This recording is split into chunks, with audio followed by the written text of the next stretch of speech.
Bonjour à toutes et à tous et bienvenue à ce nouveau webinaire dédié à la thématique de la sous-traitance en lien avec le décret donc relatif aux donneurs d'ordre qui souhaitent engager leurs sous-traitants dans la démarche de certification Calliope et être conformes aux nouvelles exigences. Avant de démarrer la présentation, je vous pose une première question pour m'assurer qu'on peut poursuivre dans les meilleures conditions, à savoir quelle est la qualité du son et de l'image. Je vous invite à répondre dans le chat pour m'indiquer si vous entendez bien. Alors bonjour à tous, merci pour vos retours, merci à alors les prénoms défilent très rapidement, j'ai du mal à les lire, mais je vois Cynthia, Hugo, merci à vous pour, vos retours, donc je vois qu'ils sont positifs, donc c'est bon signe pour poursuivre. Pour démarrer, donc je vous présente les 4 gestes succès, pour assurer un webinaire réussi. Le premier est de couper son téléphone, en tout cas à minima de le mettre en mode silencieux pour éviter d'être perturbé par les sonneries ou les notifications. Le deuxième geste va de pair avec le troisième, qui consiste à l'utilisation de la fonctionnalité qui vous sont mises à disposition, en l'occurrence le chat, que vous utilisez déjà pour interagir avec nous, nous dire bonjour et nous indiquer si la qualité est bonne. Et vous avez un autre onglet qui est l'onglet questions, qui cette fois-ci, comme son nom l'indique, est à utiliser pour nous indiquer vos interrogations tout au long de la présentation. Donc on va fonctionner en plusieurs temps. Vous pouvez donc, l'utiliser, lorsque vous souhaitez pour nous indiquer si vous avez des questions particulières. On y répondra en fonction des slides qu'on va traiter et à la fin, on aura une séance de questions-réponses qui servira à traiter les questions qui n'auraient pas pu être, traitées. Et enfin, quatrième et dernier geste, la concentration, donc autant sur, le contenu audio que visuel pour vous assurer une compréhension optimale du webinaire et ressortir de cet événement avec une idée claire de l'étape à prendre pour votre démarche de certification qualité. Alors je suis présent aujourd'hui avec, François et Sarah. Sarah, je te laisse te présenter. Bonjour à tous et merci Thomas. Donc je me présente, je suis Sarah Machado, je suis directrice technique adjointe à l'ICPF que j'ai intégrée dans le courant de l'année 2018. Et donc j'ai évolué sur différents postes jusqu'à aujourd'hui directrice technique adjointe et je suis également donc responsable de la certification ICPF Pro, donc une autre certification que Calliope que l'on propose donc à l'ICPF. Alors François, je te laisse te présenter à ton tour. Bonjour à tous, François Gallinou, je suis le président du CPF. J'ai pris 2 virages dans ma vie professionnelle. J'étais entrepreneur. En 93, j'ai acheté et commencé à travailler sur la norme ISO 9000 en 1993. Et en 2005, j'ai pris un deuxième virage, celui de la qualité de la formation, dans lequel je suis depuis et je m'y épanouis. Et je suis très content de participer à ce webinaire qui me permet d'échanger avec vous qui êtes sur le terrain tous les jours. Et pour ma part, je suis Thomas Talby, donc votre animateur aujourd'hui, présent dans l'équipe ICPF depuis septembre 2021. Au sens plus large, ma fonction est celle de responsable marketing opérationnel. Et depuis 3 ans, donc, j'ai pu obtenir cette maîtrise de l'écosystème de la formation professionnelle du fait de cette présentation que je fais une fois par semaine sur des thématiques variées en webinaire, de présence sur des événements de la thématique de la formation professionnelle et aussi de cette veille que j'effectue sur le marché pour, venir, en aide aux professionnels comme vous qui souhaitent éclaircir ce paysage de la formation pour développer leur activité. Pour vous donner un aperçu de la présentation, elle va se découper en 5 parties. Vous avez une première partie dédiée à la présentation de ICPF, comment nous évoluons sur le marché de la certification qualité en formation. Deuxième point sur la thématique du jour, donc la sous-traitance en formation. Qu'est-ce que c'est et quelles sont les récentes évolutions? Troisième point sur la réglementation, du fait de ce décret qui est paru fin 2023.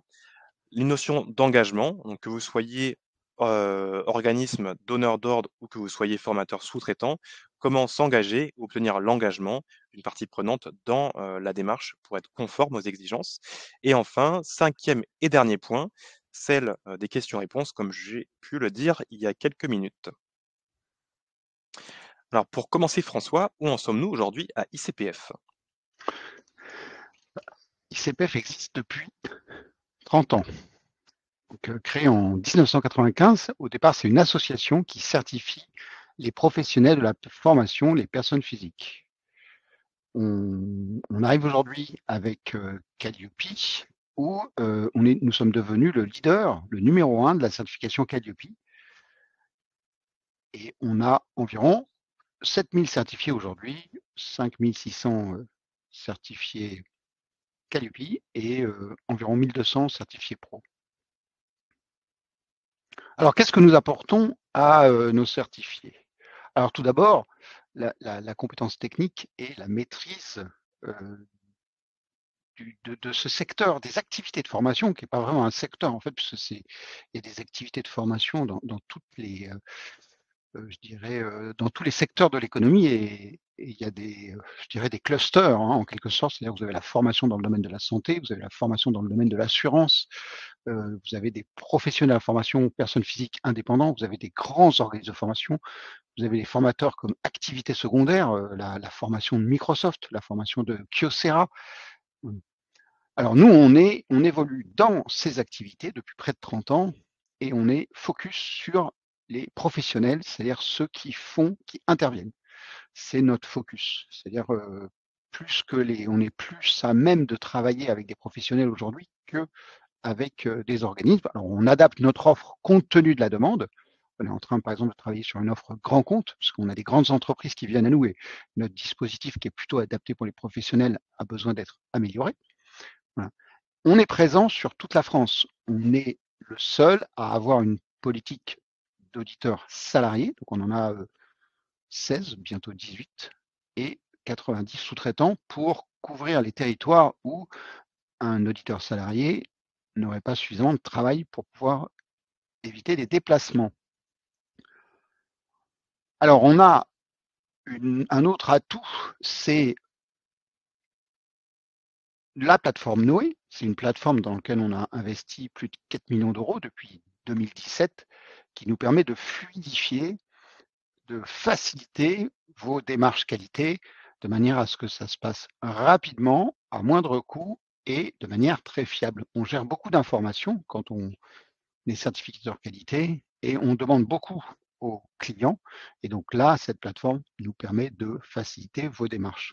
Enfin, tout cela, tout ce qu'on fait, notre stratégie, elle prend du sens grâce à vous, grâce à notre succès. Aujourd'hui, 7000 certifiés, comme je vous le disais, 5008 plus 1200, ça fait 7000. On a une première question sur les éléments que tu viens de présenter, François. Une question de Pia qui demande quel est le coût de la plateforme Noé? Si on peut avoir davantage d'informations sur cette plateforme et d'éventuelles aussi informations sur les démarches pour changer d'organisme certificateur. Alors le coût est intégré dans le coût de la certification. Donc on est bon, c'est difficile de comparer les tarifs respectifs d'un certificateur à un autre, parce qu'en fait chaque organisme a sa manière à lui de présenter les choses, mais globalement on est dans les mêmes ordres de prix à quelques dizaines, à 50 ou 100 euros près, on est dans les mêmes tarifs. Voilà. Alors, donc les tarifs sont globalement équivalents d'un certificateur à l'autre. Et alors nous, on intègre le coût de la plateforme dans nos tarifs, parce que ça nous permet d'être plus performants. Là où un confrère va avoir 5 personnes pour faire le même travail, nous on en a 2. Donc de ce fait, on est plus rapide, plus performant et sur la durée nettement moins coûteux. Alors pour transférer son certificat de chez un confrère à nous, il suffit d'aller sur notre site, d'aller sur la plateforme et d'en faire la demande. Et c'est gratuit, enfin en ce qui nous concerne, on va vous facturer l'audit à venir et le confrère parfois, il faut se renseigner à l'avance, a parfois des frais de transfert. C'est-à-dire qu'il va vous facturer une somme de l'ordre de 150 euros pour transférer votre certificat, faire les démarches qui sont nécessaires au transfert. Ça prend 3 semaines, je pense, pour le transfert. Merci François pour cette réponse. J'en profite pour partager à PIA directement en notification un lien pour tous les personnes qui souhaitent effectuer une demande de transfert pour changer d'organisme certificateur. J'effectue aussi un rappel auprès des participants. Donc, je vous invite à formuler vos questions dans l'onglet correspondant, donc questions, pour qu'on puisse simplifier la modération. Et pour vous, c'est aussi un espace de vote puisque dans les questions que vous pourrez consulter, vous pouvez voter pour les questions qui vous semblent les plus pertinentes et de notre côté, c'est un signe, qu'il y a un intérêt plus important et donc une priorisation à faire, sur ce point. L'autre point, c'est, la fonctionnalité sondage donc, que vous pouvez retrouver en bas à droite de votre écran à côté, des outils chat ou questions et pour les personnes qui ne les verraient pas d'afficher, je vous invite à cliquer sur, le bouton apps, dans lequel vous retrouvez à cet endroit tous les onglets que je viens de vous mentionner, donc chat, questions et sondage. Alors François, pour poursuivre sur, l'activité de ICPF, donc, nous offrons bien évidemment des offres de certification.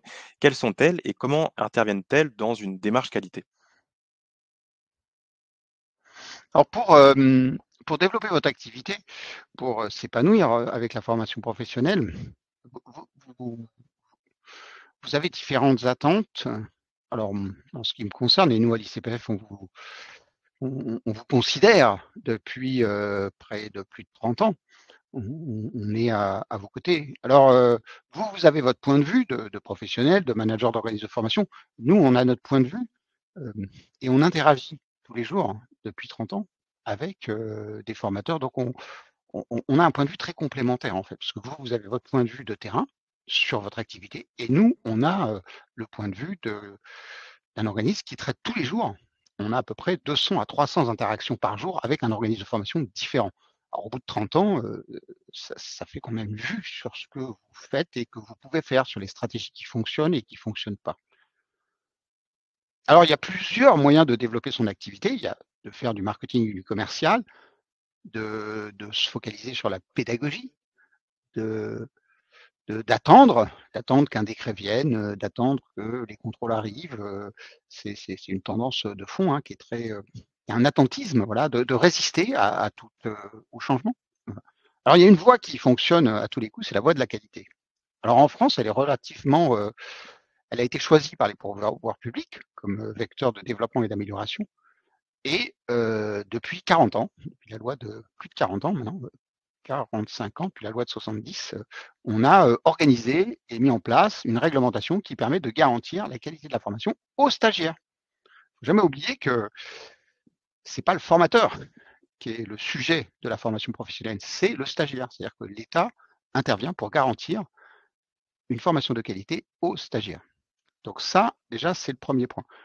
Alors, l'État, ce qu'il a créé, c'est le numéro de déclaration d'activité qui permet de se faire identifier vis-à-vis des pouvoirs publics comme organisme de formation. Aujourd'hui, vous avez près de 130 000 organismes de formation et environ 44 000 certifiés Calliope. Ça, c'est la deuxième marche. Le statut d'organisme de formation aujourd'hui s'obtient plus aujourd'hui de manière visible par la certification Calliope, parce que vous avez le droit, voire même l'obligation de communiquer sur votre certification. En revanche, le NDA, maintenant, est une démarche, je dirais, obligatoire, mais c'est interdit d'utiliser le NDA comme signe de reconnaissance. Voilà. Par contre, c'est obligatoire pour les formateurs et pour les sous-traitants. La certification Calliope, et c'est l'objet du webinaire de ce jour, est obligatoire maintenant pour les sous-traitants qui interviennent dans le cadre d'actions financées par le CPF. Et cette obligation, c'est une obligation qui s'impose au donneur d'ordre. C'est-à-dire que ce n'est pas obligatoire, c'est le donneur d'ordre qui doit vous l'imposer. Alors, il y a la troisième marche, le CPF, qui consiste à rendre votre offre de formation, une fois que vous êtes certifié Calliope, certifiante. C'est-à-dire que vous allez trouver un certificateur professionnel, quelqu'un qui émet un titre qui est inscrit au répertoire, et de ce fait, vous allez pouvoir être présent sur la plateforme EDOF, gérée par la Caisse des dépôts, et faire acheter vos formations qui seront payées par le CPF de votre stagiaire. Ça, c'est la troisième marche. Là, on passe sur un escalier qui est accès au financement. Donc ça, c'est une démarche spécifiquement française où on a choisi d'investir massivement, environ 15 milliards d'euros par an, dans la formation professionnelle. Alors, c'est ce qui fait qu'il y a environ 130 000 NDA en France aujourd'hui, ce qui est un record mondial du nombre d'organismes de formation. C'est-à-dire que vous êtes très nombreux. Vous êtes très nombreux. C'est pour ça que nous, à ICPF, on a mis en place cette plateforme, parce qu'en fait, vous n'êtes jamais tout seul. Vous êtes toujours, vous arrivez par cohorte de 10, 20, 100 organismes. Et il y a un mouvement continu depuis 40 ans d'augmentation en France du nombre d'organismes de formation. Il n'a jamais baissé. Tout ce que vous pouvez dire sur les réseaux sociaux sur la stratégie de l'État qui vise à réduire le nombre d'organismes de formation, peut-être qu'à certains moments, il y a des phrases qui ont été réellement prononcées, peut-être que ça a été, dans certains cas, ça a été dit, mais en revanche, ça n'a jamais fonctionné puisque le nombre d'organismes de formation augmente sans cesse. Moi, j'ai connu un nombre de NDA à 40 000. C'était pas, il n'y a pas si longtemps que ça, vous voyez. Donc, on en a pris 90 000. Alors ensuite, vous avez des démarches volontaires parce que Calliope, vous êtes 44 000 organismes à l'avoir, ça ne permet pas de se démarquer. Et donc là, c'est d'aller vers le marché avec une stratégie visant à se différencier. Et c'est là où c'est l'opportunité qui n'a pas été exploitée par un grand nombre d'organismes, c'est d'avoir soit la certification pro pour valoriser son professionnalisme en tant que formateur, soit des certifications ISO ou 21000 qui permettent de se faire reconnaître à l'international ou vis-à-vis des grandes entreprises qui exigent la certification ISO de leurs fournisseurs. Sur la certification pro, en tout cas de mon point de vue, j'ai l'impression qu'il y a un mouvement qui s'initie où les professionnels sont à la recherche d'une complémentarité avec peut-être une certification Calliope. On a une question dans le chat qui renvoie à ça, une question de Jean-Jacques que je te pose. Sarah, pouvez-vous nous donner des informations sur des certifications pro et expertes et si elles sont aujourd'hui pertinentes avec la certification Calliope? Alors, la certification ICPF Pro, donc c'est la certification historique que l'on propose à ICPF, qui est une certification de personne. Donc, c'est le professionnel en tant que personne physique qui porte la certification. En comparaison donc à Calliope, cette certification est portée par l'organisme de formation. Et donc la certification ICPF Pro, elle vise à faire reconnaître, à valoriser donc l'expérience professionnelle d'un prestataire, pardon. Donc elle est sur un sujet donc différent de la certification Calliope qui, elle, vise à faire reconnaître, à évaluer l'organisation qui est mise en place au sein de l'organisme et à s'assurer que cette organisation répond au référentiel national qualité, donc qui est référentiel Calliope. Donc on est sur deux sujets complémentaires, mais donc qui ne sont pas identiques. Donc oui, tout prestataire a un intérêt de s'engager dans une démarche de certification ICPF Pro s'il souhaite ajouter des cordes à son arc sur les certifications qu'il détient, à la fois pour son organisme et à la fois pour lui en tant que personne. Et l'autre question, c'était sur la notion d'expert, Thomas. Alors, j'ai plus la question sous les yeux. Alors, je dois la retrouver. Donc, pouvez-vous nous donner des informations sur des certifications pro et experts? Non, je pense que c'est peut-être une question sur le niveau de certification. Oui, en fait, oui, pro, dans la certification pro, il y a 3 niveaux. Confirmé. Agréé, confirmé. Agréé, confirmé, expert. Expert. Voilà. Et donc, donc, ça doit être ça la question, c'est-à-dire qu'il y a pro, et Oui. donc c'est les 3 niveaux. Agréé, c'est moins de 5 ans d'expérience. Confirmé, c'est plus de 5 ans jusqu'à 10 ans. Et expert, c'est plus de 10 ans. Alors, on va passer à la suite. En tout cas, merci François pour cette mise en habit, on va dire, du sujet de la sous-traitance avec l'escalier de la qualité. Vous avez d'ailleurs... Je vois quelques remarques. Il y a une remarque là de Anne Delegue. Alors, si on a un NDA, vous pouvez... c'est vrai que jusqu'à présent, le NDA permettait d'être considéré comme organisme de formation. En revanche, le numéro de déclaration d'activité n'est pas un signe de reconnaissance et l'utiliser comme tel, c'est-à-dire déclarer, par exemple, qu'on est un organisme de formation agréé par l'État ou agréé par la préfecture. Alors, c'est une démarche qui existe depuis 30 ans, c'est-à-dire que le NDA a été utilisé comme un signe de reconnaissance. Voilà. Alors, c'était interdit et il y a de temps en temps, il y a eu des amendes. Donc, l'amende, c'est 4 500 €. C'est-à-dire que si vous utilisez sur un de vos courriers ou sur une documentation le NDA comme signe de reconnaissance, c'est 4 500 € d'amende. Alors, ça a été prononcé de temps en temps, de manière assez rare, voilà, mais ça a été prononcé. Alors, en revanche, aujourd'hui, avec Calliope, on s'interroge véritablement sur comment se fait-il qu'il y ait 80 000 organismes de formation avec NDA qui se considèrent ou se font considérer comme des organismes de formation parce que c'est interdit.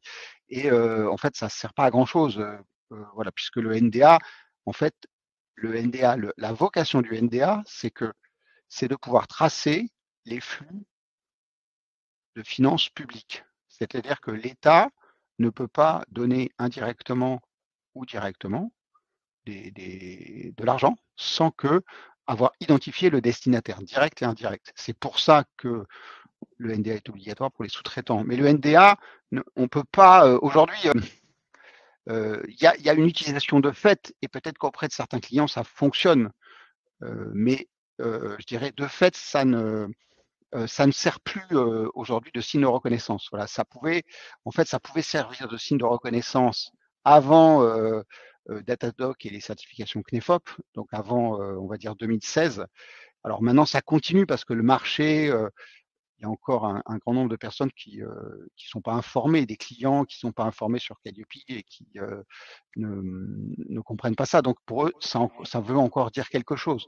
Mais factuellement et dans l'avenir, ce potentiel d'identification avec le NDA va disparaître. Voilà, c'est compliqué aujourd'hui, de mon point de vue, d'obtenir de la reconnaissance avec le NDA, même si dans certains cas, ça doit encore marcher. On va passer à la partie suivante. Vous avez un premier sondage, enfin un deuxième sondage, pardon, qui vous a été partagé pour répondre à cette slide, par rapport à cette slide. Donc, où en êtes-vous dans l'escalier de la qualité? Je peux observer déjà en termes de résultats que la majorité d'entre vous se positionne sur la marche Calliope, donc à 64%, suivi ensuite par la marche du CPF à 20%. Donc, ce sont les deux marches principales qu'on a. Et ensuite, à 10%, le numéro de déclaration d'activité. Donc, on va pouvoir avancer sur le sujet du jour qui est le décret sous-traitance. Et donc, pour introduire ce fonctionnement aujourd'hui qui est fréquent en formation professionnelle, qu'est-ce que la sous-traitance en général, François? Alors la sous-traitance, premier mot, c'est l'externalisation de l'ensemble ou d'une partie de la prestation. Donc ça peut être l'analyse du besoin du client, la conception, la réalisation, le suivi ou l'évaluation. C'est-à-dire que vous sous-traitez l'évaluation de vos actions de formation. C'est formalisé par un contrat qui peut être tacite, un contrat de prestation de service. Ça peut être un bon de commande, mais c'est un contrat. Il y a un contrat, un accord sur la chose et sur le prix. La rémunération se fait par facture. Voilà. Et c'est à contrario du contrat de travail. Il y a en formation professionnelle, vous avez le CDI, le CDD, et pour ceux qui sont les entreprises qui sont membres adhérentes à la convention collective des organismes de formation, vous avez le droit de faire des CDD d'usage qui permettent de facturer de manière répétitive quelques heures ou quelques jours d'intervention. La prestation est réalisée sous la responsabilité du donneur d'ordre. La notion de responsabilité est essentielle. Le recours à la sous-traitance peut être expressément agréé par le client final, c'est-à-dire que dans certains cas, le contrat prévoit la sous-traitance et le client, alors même en dehors de la formation, hein, le client doit, il y a un devoir d'information sur qui réalise la prestation. Donc c'est le donneur d'ordre qui est responsable, mais il se doit, dans certains cas, d'informer son client. Voilà. Donc le stagiaire, alors en formation, ça ne se fait pas trop parce qu'on a tendance à vouloir laisser croire que le formateur fait partie de l'organisme. Ça donne c'est un sentiment de puissance qui est donné au manager de l'organisme de formation, à l'organisme de formation, enfin, dans la mesure où il a un sentiment, et au stagiaire, il se dit, ah ben voilà, là j'ai une équipe face à moi, et ils sont tous de la même boîte, mais et c'est là où de temps en temps ça pose problème parce qu'en fait le sous-traitant il est arrivé 5 minutes avant le début de la formation, il part 5 minutes après et après il est plus dans l'organisme. Voilà. Et sur la thématique donc de la formation, professionnelle, à quoi correspond cette sous-traitance? Comment est-ce qu'elle, se matérialise? Alors on va avoir un donneur d'ordre. Donc le donneur d'ordre, c'est celui qui va organiser sa formation. Il va utiliser un contrat de prestation, il va émettre des bons de commande, il va recevoir des factures. Alors il y a 3 situations possibles. Donc l'OPAC, donc il est certifié Calliope, prestataire d'action concourant au développement des compétences, il a un NDA et l'intervenant, il est salarié du sous-traitant, il est auto-entrepreneur ou il est dirigeant. C'est-à-dire qu'il peut ne pas avoir de bulletin de paye, mais il est gérant, il est mandataire de l'organisme. Donc ça, c'est le sous-traitant, je dirais presque normal, attendu. C'est-à-dire qu'on s'attend à qu'un sous-traitant, ce soit plutôt un intervenant qu'à sa société, son entité de facturation. Il a un système pour facturer, entreprise, auto-entreprise, et c'est lui qui intervient. Donc ça, c'est la situation idéale. Après, vous avez des situations, je dirais, ponctuelles et qui, je dirais, rentrent dans des conditions de marché différentes. Donc, vous avez le portage salarial, c'est-à-dire que le sous-traitant, c'est une société de portage salarial et il est certifié Calliope ou pas, et c'est lui qui va émettre la facture pour le compte et en contrepartie faire un bulletin de paye. Le portage salarial, le salarié portage salarial, en fait, c'est un salarié qui généralement est au chômage et qui va faire des interventions ponctuelles et qui a besoin de conserver son statut de salarié. Ça, c'est la première catégorie. Et donc, dans le cadre de ces interventions, il peut être amené à faire des interventions de formation et donc avoir besoin d'une certification Calliope. Et donc là, dans le service que lui apporte la société de portage salarial, il y a la certification Calliope. Voilà. Bon, il y a un autre cas du portage salarial, c'est un salarié, il est au chômage, mais il va travailler pour une grande entreprise qui n'a pas de poste pour lui et qui peut le faire intervenir de manière ponctuelle. Et donc là, on va lui demander de travailler à travers une société de portage salarial qui va s'occuper des formalités. Donc là, c'est un autre cas. Et là, effectivement, dans ce cas-là, il va être amené à faire des prestations de formation. Et pour recueillir le financement, la société de portage va lui amener ce service. Voilà. Et enfin, vous avez un système qui s'est installé, bon, qui est relativement ponctuel, mais qui pose problème aux législateurs, c'est le portage Calliope. C'est-à-dire que le sous-traitant est une société qui se dit de portage Calliope, elle a un NDA et elle est certifiée Calliope et elle va utiliser des sous-traitants de manière ponctuelle, mais c'est le sous-traitant qui amène l'affaire. C'est le sous-traitant qui amène l'affaire et eux, ils vont organiser, fournir les documents et laisser penser que la prestation est conforme aux exigences Calliope. Alors ça pose problème aux législateurs qui ne veulent pas en entendre parler. Et le but de ce décret, effectivement, c'est de renoncer que cette activité n'ait plus lieu d'être, parce qu'on considère qu'on ne peut pas garantir comme ça ponctuellement la qualité d'une intervention. Ce n'est pas crédible. Voilà. Et d'autre part, ça pose problème parce qu'en fait, si vous managez la qualité, les 5 ou 7%, voire 10% de frais que vous prenez sur votre portée ne permettent pas de garantir, c'est pas suffisant pour financer, voilà, donc la qualité. Donc ça paraît être quelque chose qui n'est une activité qui n'est pas pérenne. Alors, nous avons 2 questions, prioritaires à traiter. Elles ont été votées, par le plus d'entre vous sur, la partie questions. Avant ça, je vous rappelle qu'il y a un nouveau sondage qui a été publié donc, sur, le sujet de la sous-traitance. En tant que donneur d'ordre, envisagez-vous de faire appel à des sous-traitants dans le cadre de vos prestations de formation? Donc, pour l'instant, les résultats sont les suivants. Donc à 75 des personnes qui indiquent, en effet, faire appel à des sous-traitants dans le cadre, de leur activité. Et par rapport à ce webinaire, ce qui est important d'identifier, c'est est-ce que ces sous-traitants interviennent dans le cadre d'actions éligibles au CPF ou sur d'autres types de financement? Donc on va pouvoir le découvrir par la suite. Donc merci pour ces réponses et donc pour revenir sur les questions, une question de Grégoire qui demande, si, est-ce que le fait de solliciter des experts sur des thèmes précis, des formations, si nous travaillons, le contenu de l'intervention et co-travailler avec l'expert, est-ce que cela est considéré comme de la sous-traitance? Alors c'est une question qui est récurrente et ça fait partie des points qui reviennent souvent. Alors euh, en fait, vous avez dans des formations, vous faites intervenir des experts. Voilà. Alors ces experts vont intervenir de manière ponctuelle.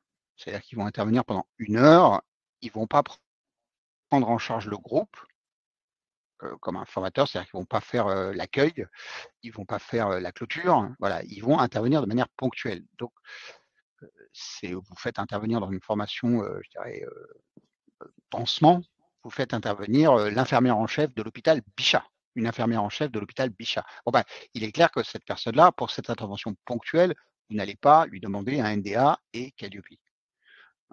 Ce qui est important, c'est qu'il y ait au moins à minima un animateur de la session de formation qui, lui, s'il est sous-traitant, soit certifié Calliope. C'est la base. Après, s'il y a des intervenants ponctuels, il faut les déclarer en tant que tels. Voilà. Alors, c'est clair que là où ça pose problème, et moi je vous parle directement, hein, on est entre professionnels, et alors c'est qu'en fait, on va, et ça arrive dans d'autres activités, on va jouer sur le statut de l'animateur. C'est-à-dire que pour le financeur, ça va être le formateur, et puis quand ça dérange, ça va être un mentor, ou ça va être un intervenant ponctuel, ou ça va être autre chose. Voilà. En fait, dans l'idée, c'est que c'est la personne qui mène, qui conduit la journée, qui lui doit être certifié Calliope, voilà, qui prend en charge la prestation. Alors une interrogation qui avait été aussi, partagée par Nina qui souhaite savoir si, le fait de faire intervenir un expert dans une action de formation, de 1 jour, nécessite l'obtention du NDA, mais François, tu as répondu donc, Alors bah, là, en fait, ça peut être un peu. Enfin, si l'intervenant en question, ponctuel, il est là de 9 h à 17 h et il est tout seul face au stagiaire, là, qu'est-ce qui va se passer? Bah, en fait, c'est le nombre de jours que vous allez lui confier dans l'année. Mais là, c'est un sous-traitant. Alors c'est vrai que si c'est la seule journée qu'il fait dans l'année, lui, il fait rien d'autre à côté. Bon, ce qui paraît peu crédible, hein, mais admettons que ça arrive.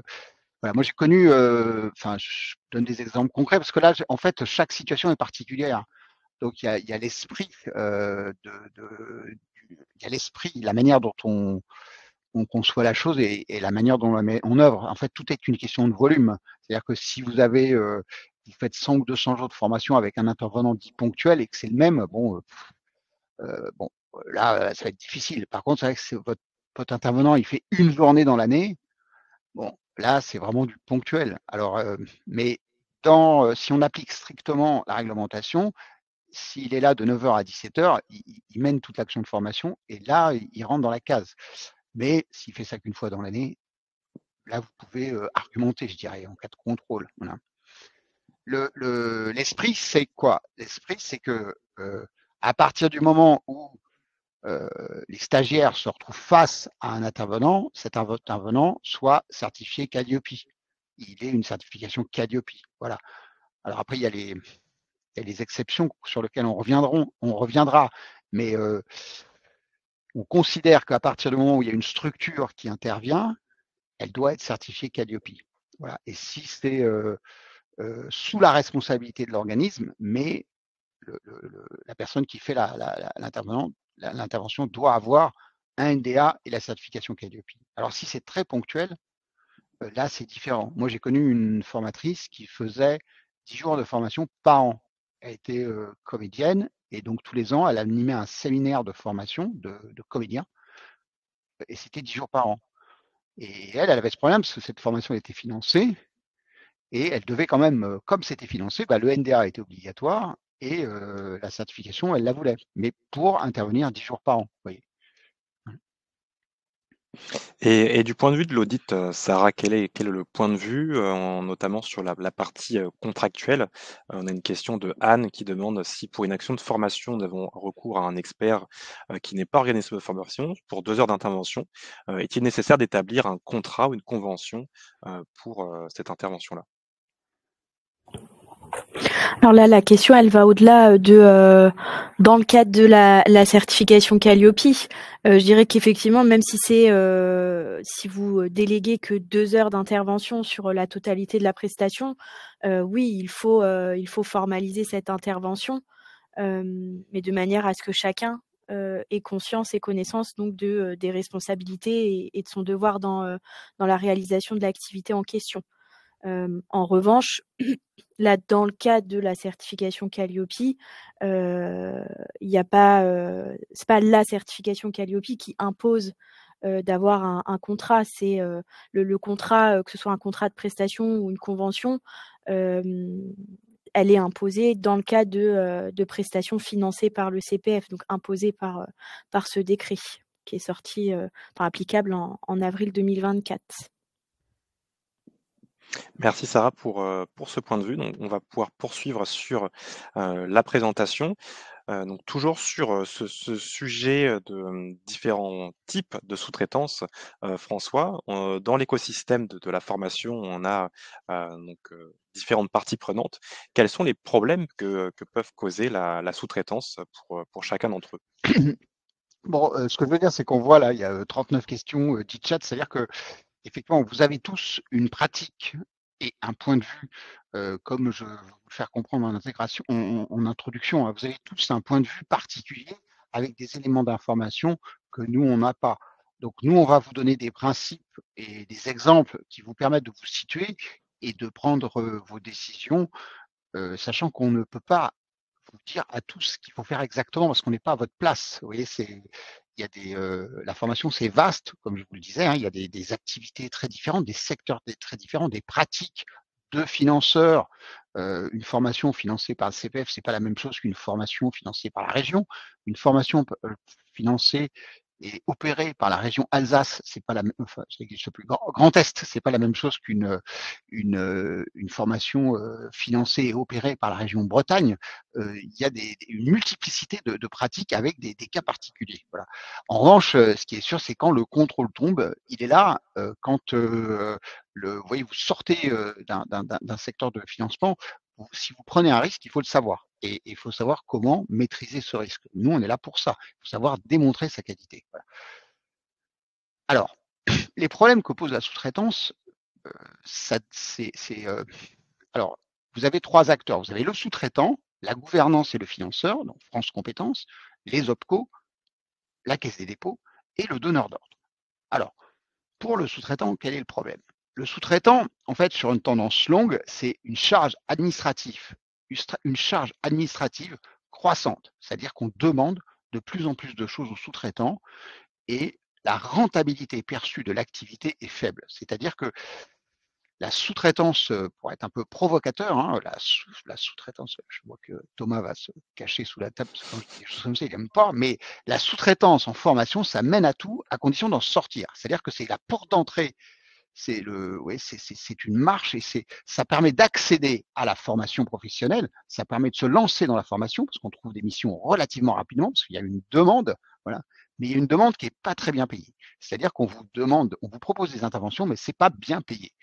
Voilà, relativement à quand on voit le niveau de compétences requis pour faire de la formation, le niveau d'exigence qu'ont les stagiaires aujourd'hui, pour 300, 400, 500 euros par jour, c'est pas très bien payé. Il y a des activités qui payent beaucoup plus.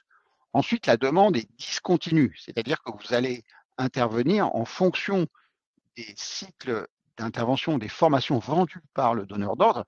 Et donc, si lui, à un moment, commercialement, il est moins bon, s'il a perdu sa certification Calliope, s'il a perdu son référencement EDOF, et ben vous ne travaillez plus et vous n'avez aucun recours. Alors ensuite, on se dit, quand on commence dans la sous-traitance, on se dit, c'est bien, je vais avoir 3 sous-traitants et ce sera parfait. Comme ça, j'aurai des missions tout le temps. C'est pas complètement exact. En fait, vous avez toujours un sous-traitant, un commanditaire principal, et après, il faut vous voyez, c'est comme un magasin, c'est-à-dire que vous avez, je sais pas, 10 voitures à vendre, bah, vous en avez vendu 8, et puis vous en reste 2. Mais ces 2 voitures, personne n'en veut. Donc vous avez vendu tous vos jours, et il vous reste le vendredi 2 mai et le lundi 2 janvier, vous voyez, au moment où il n'y a pas de formation. Et c'est pas si simple que ça de satisfaire et de trouver plusieurs commanditaires. Enfin, il y a un problème aussi pour le sous-traitant, c'est d'assurer la qualité. Il intervient dans une chaîne d'intervenants, c'est pas lui souvent qui a fait l'analyse du besoin, donc il se retrouve à 9 h du matin face à des stagiaires qui, et quand il fait le point, eh ben, il voit qu'en fait, certains stagiaires sont là, mais que la formation ne va pas leur servir, que d'autres ont des attentes très importantes. Et comme il n'était pas en amont, eh ben, c'est pas simple pour lui d'assurer la qualité d'une formation. Il est obligé d'improviser comme un joueur de jazz, et c'est pas toujours évident. Donc ça, c'est les problèmes que peut rencontrer le sous-traitant. Alors, la gouvernance et les financeurs, le premier problème, c'est qu'en fait, eux, ils n'ont pas accès direct et ils ne voient pas directement la sous-traitance. Et en fait, ils attendent des formes de sous-traitance, et ce marché du CPF a révélé des formes de sous-traitance qui n'étaient pas celles attendues. C'est-à-dire que sur EDOF, vous avez des microstructures, des auto-entrepreneurs qui créent un organisme de formation, qui font certificat Calliope et qui se font référencer sur EDOF, et qui font intervenir derrière des structures plus importantes. Et ça, ce n'est pas une forme attendue. Le donneur d'ordre devient un écran, oui, et qui masque derrière de la sous-traitance qui est parfois à double, voire à triple niveau, c'est-à-dire de la sous-traitance en cascade. Alors ça, c'est des formes de sous-traitance malsaines qu'on a vues, par exemple, aussi sur les plateformes Uber ou Deliveroo. C'est-à-dire que vous avez des chauffeurs qui s'inscrivent sur Uber et après qui traitent. Vous voyez, alors, c'est ça qui paraît incroyable, parce que déjà, par exemple, Uber, c'est pas très bien payé, mais on trouve toujours des personnes qui acceptent encore moins que pas beaucoup. Et là, sur la formation, c'est ce qui arrive de temps en temps, c'est-à-dire que vous avez un sous-traitant qui prend l'affaire à 350 € par jour et qui trouve des sous-traitants à 150 € par jour. Et ça, je dirais, l'État, pour un certain nombre de raisons, n'en veut pas. Et la gouvernance n'en veut pas, parce que à 150 €, vous ne faites pas la même qualité de service qu'à 300 ou 400. Et là, cette espèce de double sous-traitance, ça ne permet pas de voir ce qui se passe, de comprendre ce qui se passe. Voilà. Et qu'on peut se poser des questions sur la qualité et la réalité de la prestation de la formation quand on travaille comme ça. Alors, pour le donneur d'ordre, vous avez une illusion, c'est de la capacité illimitée. C'est-à-dire que quelque part, le créateur d'entreprise, le créateur d'un organisme de formation, le patron d'un organisme de formation, alors au début, les 3-4 premières années, parce qu'après la réalité revient à lui, mais il donne et il a une illusion d'une capacité de production illimitée. C'est-à-dire qu'il se dit, bah voilà, si demain je vends 1000 jours, bah, j'embauche 100 formateurs et c'est bon. Et ça, c'est pas exact, parce qu'en fait, la plupart des formateurs, comme je vous le disais tout à l'heure, c'est des joueurs de jazz, ils improvisent, et vous ne pouvez pas avoir un orchestre composé de joueurs de jazz. On peut intervenir en joueur de jazz quand on se connaît bien à 3-4, voilà, parce qu'on se connaît bien, parce qu'on joue tout le temps, et donc on est capable d'improviser à 4, à 5, grand max. Par contre, à 40, c'est pas possible. Vous ne pouvez pas improviser à 40. C'est impossible, même avec le meilleur chef d'orchestre du monde. Il faut une partition. Et là, donc si vous voulez faire intervenir 100 formateurs d'un coup, il faut un déroulé de formation à l'ancienne, ça n'existe plus aujourd'hui, plus personne ne le fait, un déroulé de formation, un minutage, être sûr que chaque formateur va utiliser les mêmes outils, et ça aujourd'hui, ce n'est pas dans la capacité d'un organisme de formation, d'un donneur d'ordre. Ensuite, vous avez la disponibilité du sous-traitant. Le sous-traitant, il a son planning et il n'est pas toujours disponible. Il n'est pas toujours disponible financièrement, c'est-à-dire qu'il trouve des interventions mieux payées en direct, ou psychologiquement, il n'a pas toujours envie d'intervenir. Et comme vous n'avez pas de rapport de subordination, s'il ne veut pas faire la formation, il vous dit qu'il ne la fait pas.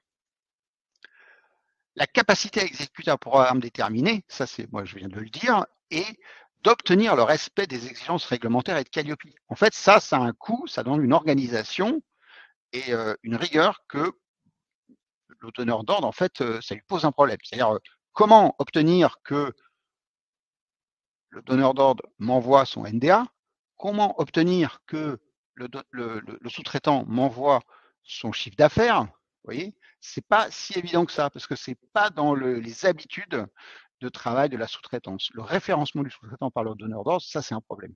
Et pour les donneurs d'ordre qui emploient des centaines, voire des milliers de sous-traitants, hein, c'est un problème. C'est-à-dire comment je fais pour avoir tous les NDA et avoir tous les NDA à jour. C'est un travail administratif qui est problématique à mettre en œuvre.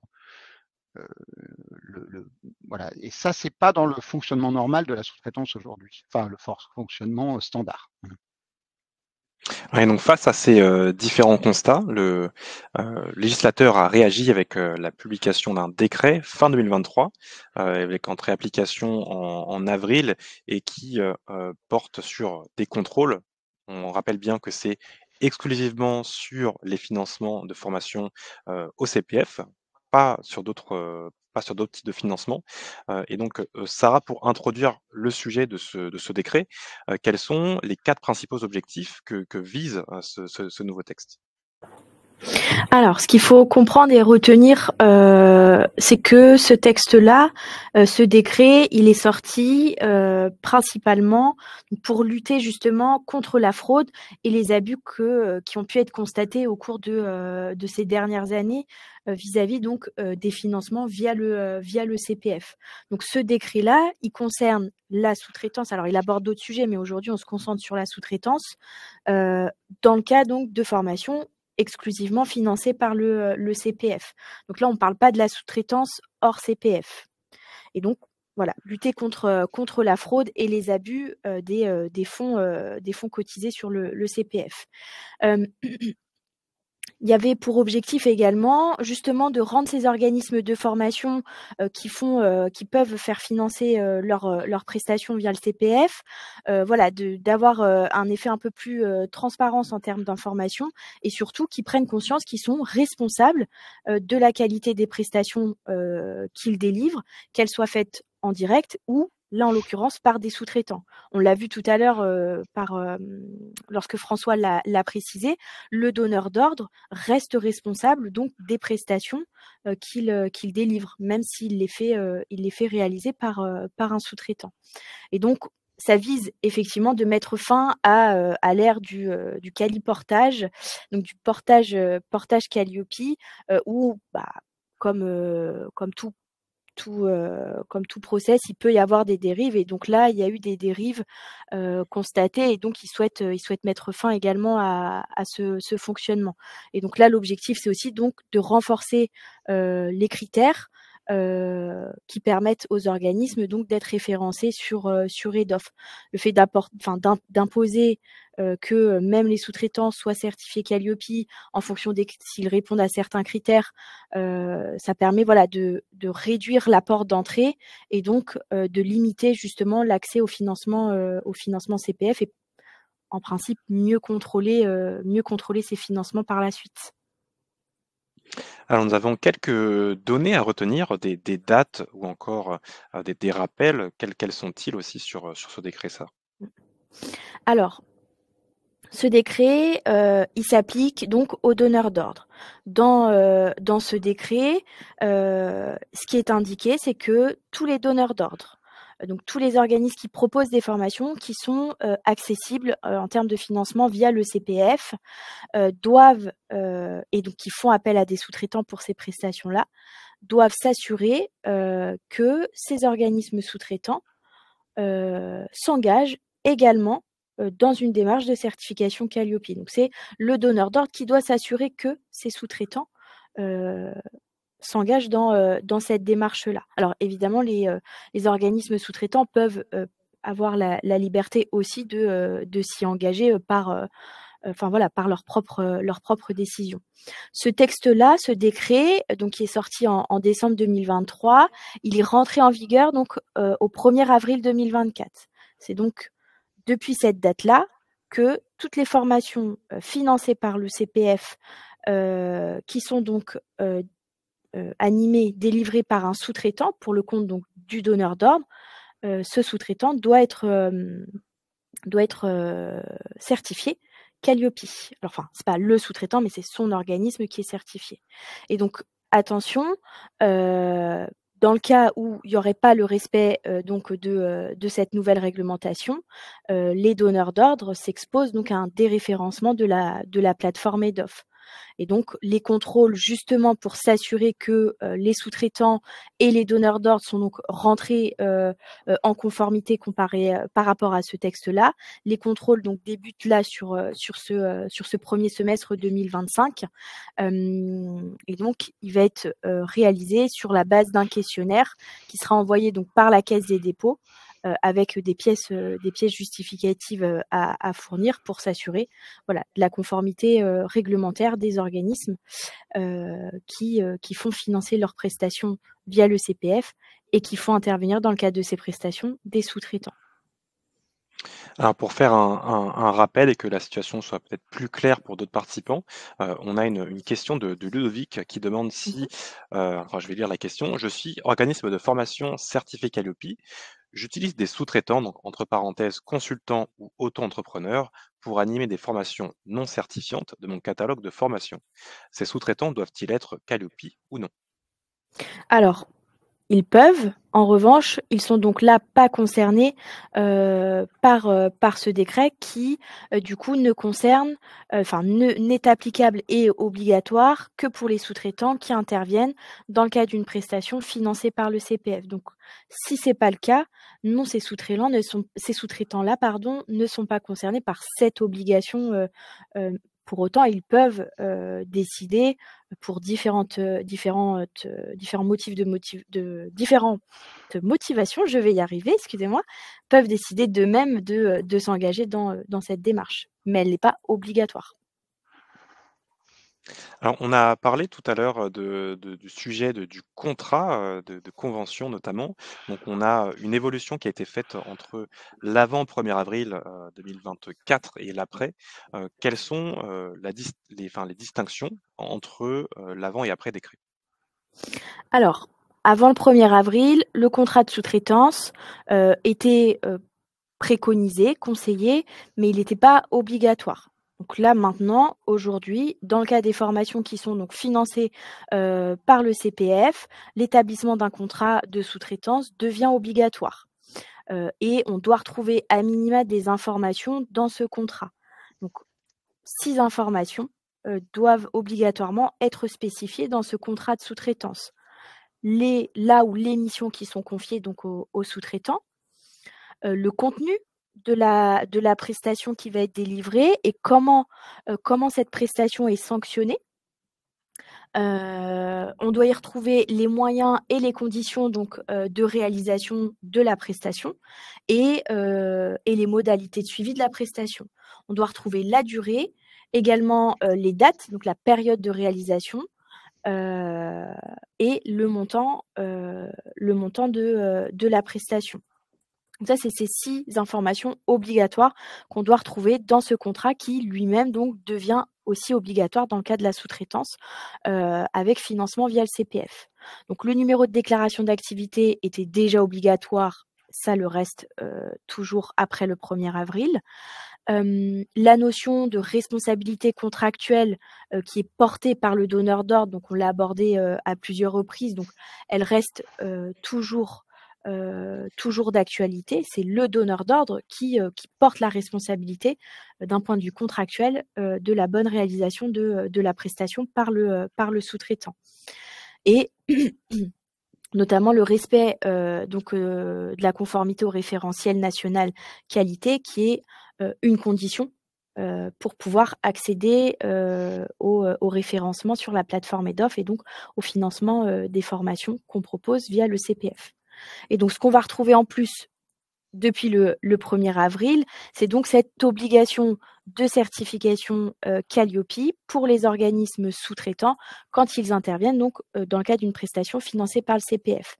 On ne l'a pas précisé et donc les sous-traitants qui sont concernés par cette obligation dans le cas de prestations financées par le CPF sont concernés pour ceux qui ne seraient pas sous un statut microsocial, donc micro-entreprise ou auto-entrepreneur par exemple comme régime, et qui ne réalise pas un chiffre d'affaires annuel de plus de 77 700 €. Alors, ça me sert justement de transition, Sarah, pour, on va dire, faciliter l'identification des sous-traitants concernés par cette obligation de certification Calliope. Donc, le point de départ, ça reste bien le donneur d'ordre et le type d'action sur lequel il souhaite faire intervenir le sous-traitant. Les 2 premiers paramètres, c'est, que cette action de formation doit être encadrée par un contrat, de sous-traitance et que l'autre, c'est que cette formation soit aussi, réalisée dans le cadre des 80 plafonnés du chiffre d'affaires global de cet organisme. Si ces 2 premières conditions, enfin même 3 premières conditions sont réunies, le donneur d'ordre doit faire appel ensuite à un sous-traitant qui va répondre aux conditions suivantes. Donc qui réalise lui-même la formation, c'est-à-dire qu'il ne va pas à son tour la sous-traiter, puisqu'on a vu que c'était interdit dans le cadre de ce décret. Le deuxième point, c'est qu'il respecte les conditions générales de mon compte formation. La troisième, c'est qu'il soit détenteur d'un numéro de déclaration d'activité et ensuite qu'il soit habilité à former par le certificateur professionnel. Donc le résumé qu'a apporté Sarah tout à l'heure en termes de statut et de chiffre d'affaires, c'est celui que vous retrouvez au centre en bas de l'écran. Donc que si vous êtes formateur sous-traitant, vous êtes concerné si vous êtes hors du statut microsocial ou si votre statut est celui du microsocial, que votre chiffre d'affaires est supérieur à 67 700 €. Pour vous aider dans cette étape d'identification, si vous êtes concerné ou pas par l'obligation de certification Calliope, je vous partage un test de positionnement dans lequel vous pouvez compléter ces différentes questions et ressortir de ce test avec une réponse claire sur l'étape à prendre pour votre démarche de certification. Donc que vous soyez sous-traitant pour vous-même, donc le questionnaire, ou en tant que donneur d'ordre pour les sous-traitants que vous avez, le questionnaire peut être utile. Alors, on a d'autres aspects de réglementation qui s'imposent ensuite dans le cadre de la sous-traitance. L'un de ces aspects, c'est celui de la pratique de la sous-traitance à l'étranger. Donc Sarah, qu'est-ce que l'on peut dire sur cette pratique qu'on a sur certains organismes de formation?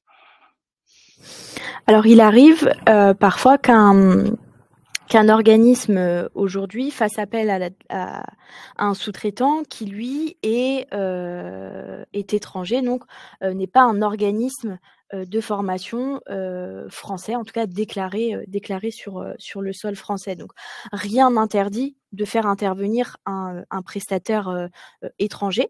En revanche, il y a des règles à respecter. Et donc là, particulièrement toujours dans le cadre de prestations qui sont donc financées par le CPF. Et donc, il y a des dispositions qui sont prises. Et donc, un organisme qui sous-traiterait des actions à un prestataire donc à l'étranger doit forcément donc déclarer un représentant légal en France. Donc, il y a nécessairement un représentant légal de cet organisme étranger qui est déclaré et qui, lui, est un représentant légal qui va être immatriculé, donc qui va avoir un numéro d'activité déclaré donc en France. Donc, ça n'est pas interdit, ça n'est pas impossible, mais il y a effectivement des dispositions à mettre en place et surtout à respecter pour pouvoir pratiquer donc ce cas de sous-traitance en toute légalité et sans que ça n'ait d'incidence dans le cas des potentiels financements, là en l'occurrence du CPF. Et d'ailleurs, par rapport à cela, j'ai vu une évolution dans la liste publique des organismes de formation. On a maintenant des colonnes qui précisent si l'organisme représente un autre organisme qui est à l'étranger, donc qui doit être en lien avec ce décret pour justement permettre d'identifier ceux qui ont une activité de sous-traitance à l'étranger. Tout à fait. Alors, on a un autre volet à prendre en compte, hein, c'est celui de la sanction qu'on n'a pas encore abordé. Donc on a déjà rappelé à plusieurs reprises que c'est bien le donneur d'ordre qui est responsable, mais au-delà de cette responsabilité, quels sont les risques? Eh bien, les risques ne sont pas sans conséquence pour le donneur d'ordre puisque dans le cas où il ne respecterait pas donc cette obligation, le donneur d'ordre, dans le cas d'un potentiel contrôle, va donc se voir déréférencé de la plateforme et surtout l'ensemble de ses paiements suspendus. Donc ça peut être le cas pour une durée de 6 mois. Il y a une procédure contradictoire qui va être engagée donc à ce moment-là par la Caisse des dépôts et des consignations. Et donc durant tout le délai de traitement et de cette procédure contradictoire, les paiements sont suspendus et l'organisme est déréférencé. Donc ça peut avoir une incidence très lourde au regard de vos activités qui peuvent être donc financées ou qui sont en cours de financement via le CPF. Donc il n'y a aucun intérêt à tenter de passer au travers des mailles du filet des contrôles parce que les conséquences sont beaucoup trop importantes pour vos activités. Et alors on dit que le déréférencement de la plateforme est très rapide, mais pour ensuite lever ce déréférencement ou être à nouveau référencé sur la plateforme, c'est moins rapide. Donc effectivement, assurez-vous, dans le cadre de vos activités financées via le CPF, d'être en respect de ces obligations. Alors, merci Sarah pour ce complément. Alors, on poursuit sur les dimensions de sondage. C'est une slide qui nous a été inspirée depuis le webinaire qu'on a fait le mois dernier. Donc, on s'est aperçu que de votre côté, en tant que donneur d'ordre, vous souhaitiez aller plus loin dans l'application de ce décret. Et donc, au-delà de l'aspect information, comment faire pour se saisir de ce décret et arriver à identifier dans son organisation les formateurs sous-traitants concernés pour les amener jusqu'à la conformité et ainsi protéger donc vos financements et votre référencement. Donc, au vu des informations qu'on vous a présentées, quels sont, selon vous, les 4 gestes succès à remplir pour assurer à vos sous-traitants une conformité au regard des exigences du décret? Je vous laisse réagir dans le chat et en parallèle, on pourra traiter quelques questions afin d'obtenir des réponses de votre part.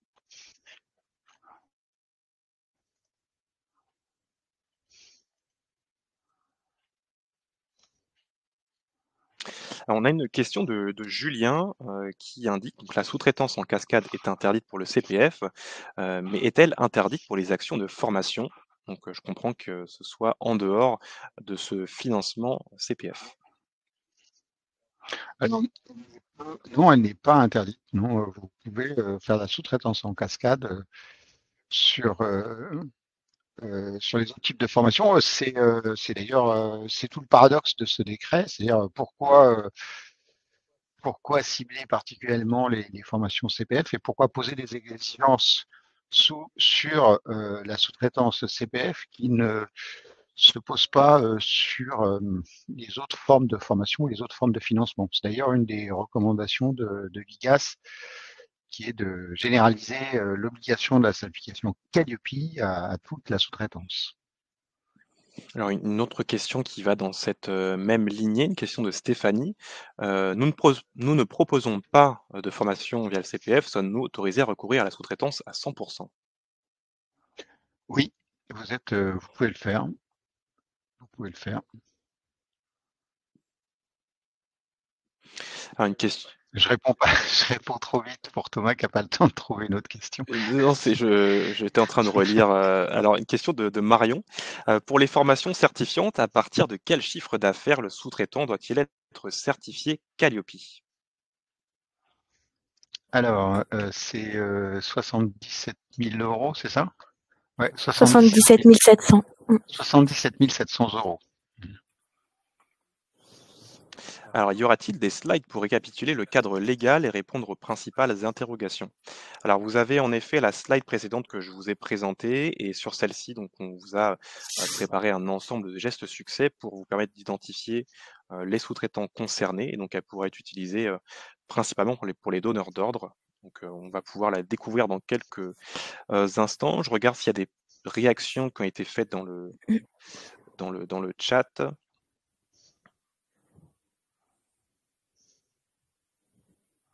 Alors, je vois pas de réaction sur cette slide. En tout cas, on va découvrir ensemble quels sont les 4 gestes succès pour vous permettre d'effectuer cette identification. Donc, le premier, c'est la première formalité, donc c'est l'identification de l'identité de facturation du sous-traitant. Pour cela, l'identification se fait avec une preuve qui est le CABIS ou l'extrait sirène. Le deuxième point, donc, c'est le chiffre d'affaires. On a parlé tout à l'heure de volume. Si mon sous-traitant est ou pas au statut microsocial, je vais avoir une recherche du chiffre d'affaires qui va être importante. Donc, si le sous-traitant est au statut microsocial, donc auto-entrepreneur, il faudra lui demander une déclaration URSSAF pour pouvoir consulter son chiffre d'affaires et ensuite savoir si oui ou non il a l'obligation d'obtenir la certification.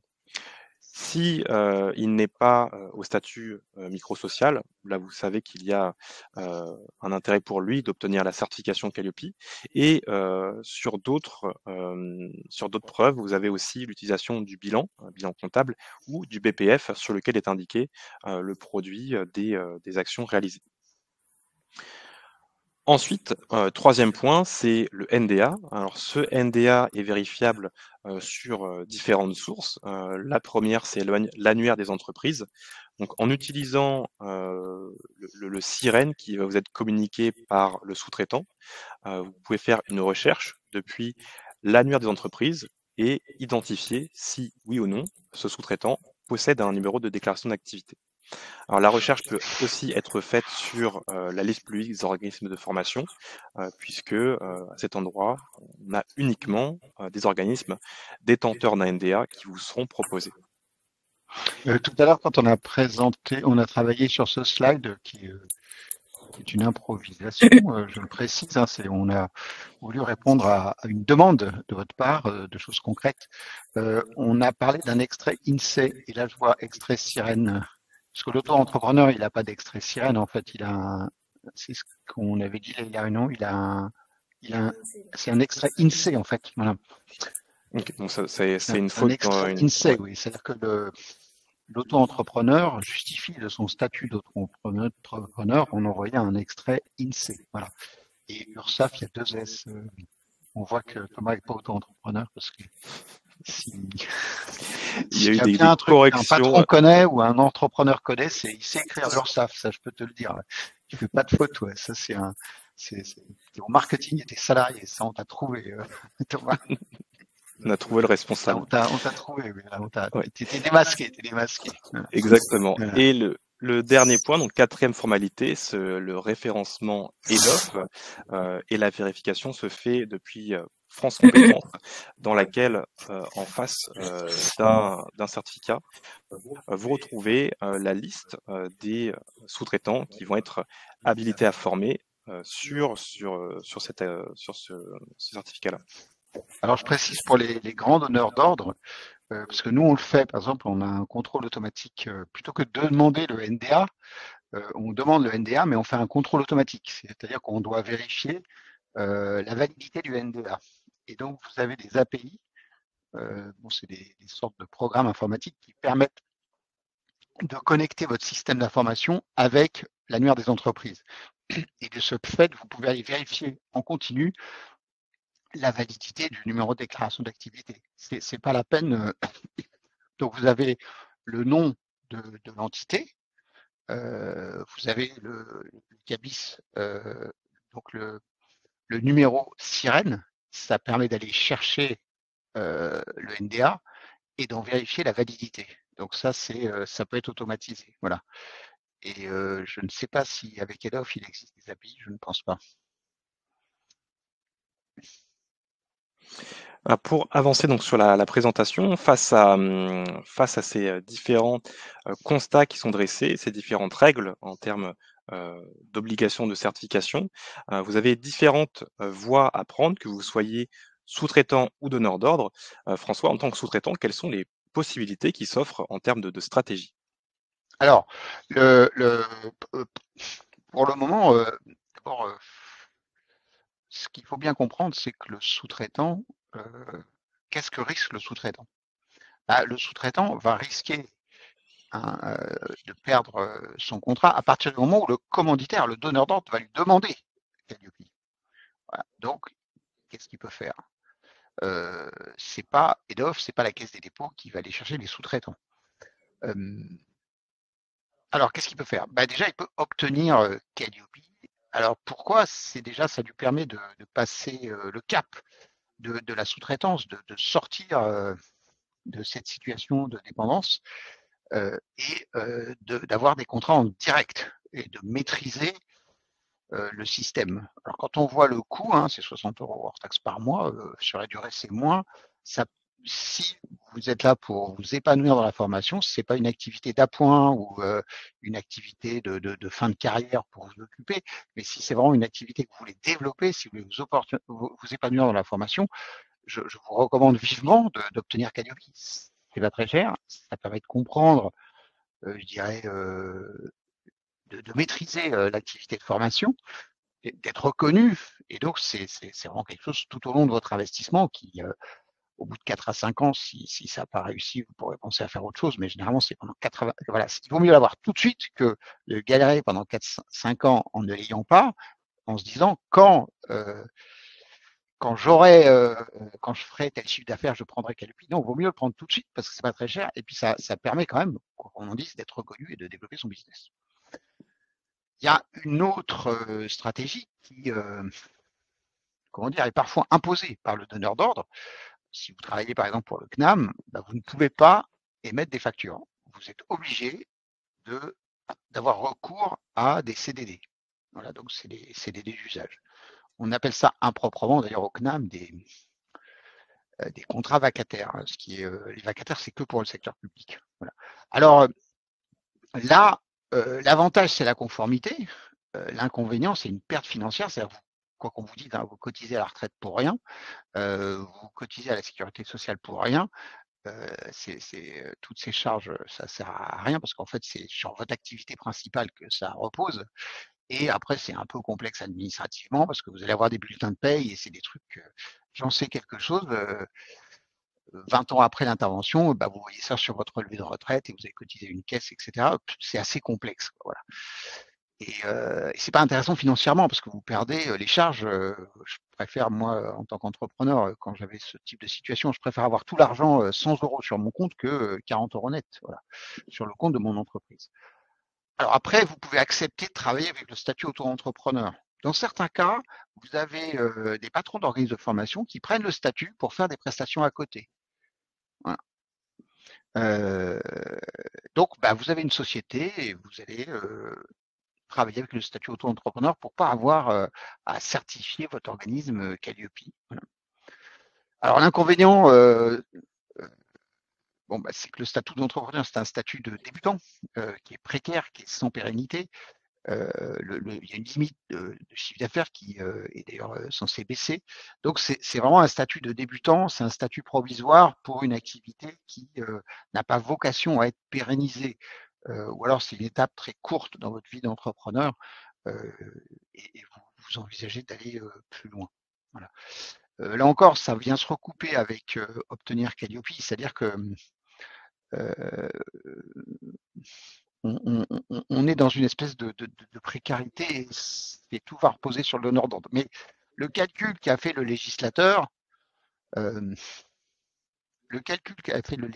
c'est de dire qu'en fait, l'auto-entrepreneur, le donneur d'ordre est encore plus responsable parce que s'il prend la responsabilité de faire travailler des auto-entrepreneurs, donc la responsabilité va porter sur le prestataire et en fait, on va considérer que l'auto-entrepreneur, c'est comme un salarié. Voilà. Ce qui pose pas mal de problèmes, notamment le problème du rapport de subordination. C'est-à-dire que si le donneur d'ordre il manage la qualité de l'auto-entrepreneur, il lui donne des directives, fais ceci, fais cela, et que c'est écrit, l'auto-entrepreneur, il peut dire après, vous voyez, je suis managé, on me demande d'arriver à l'heure, on me demande de faire ceci, de faire cela, on me donne des directives, on me donne des instructions. Donc là, il y a quand même un risque pour le donneur d'ordre. Alors après, de requalification du contrat en CDI. Alors après, il y a s'engager dans la qualité. Alors bon, ça c'est une voie qu'on a tracée, c'est la voie qu'on propose depuis 30 ans, donc on ne voit pas pourquoi on arrêterait de le faire. c'est de valoriser sa qualité en tant qu'intervenant, de travailler sur sa qualité.